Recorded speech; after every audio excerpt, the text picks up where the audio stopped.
Hello, আসসালামু আলাইকুম বন্ধুরা। আজকে আমরা আসছি ঘাস খেতে। যারা গরু পালন করতে চান তাদের জন্য মেইন ইম্পর্টেন্ট হলো ঘাস চাষ করতে হবে। ঘাস চাষ না করলে আপনি কখনো সফল হতে পারবেন না। খ্যার খাবার বা ফিড কিনে কখনো গরু পালন করে সফলতা কেউ পায় নাই, পাবেও না।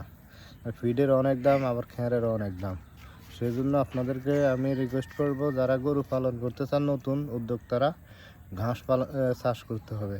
ঘাসের বিকল্প কিছুই নাই। গরুকে যত দিবেন ঘাস ততই ততই আপনি সফল হবেন, আপনার খরচ কমে আসবে। এই দেখেন, ঘাস চাষ সবাই করতেছে, যারা গরু পালন করে তারা দেখেন ঘাস আর ঘাস, মানে ঘাসের বিকল্প কিছুই নাই।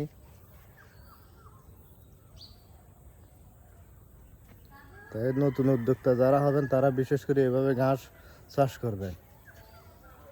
ঘাস দিলে আপনার খরচ কমে আসবে। খড় খড় অনেক দাম, বর্তমানে খড়ের দাম অনেক, এমনকি আপনার খাদ্য, গরুর খাদ্য অনেক দাম। তার জন্য আপনাদেরকে বলবো, বিশেষ করে আপনারা এইভাবে ঘাস চাষ করতে পারেন। যাদের ফাঁকা জমি আছে তারা এইভাবে ঘাস চাষ করতে পারে। এখানে একজন মানুষে কীভাবে চাষ করছে খরচ কমিয়ে আনার জন্য, দেখতে পারেন এভাবেই। ওকে, আল্লাহ হাফেজ।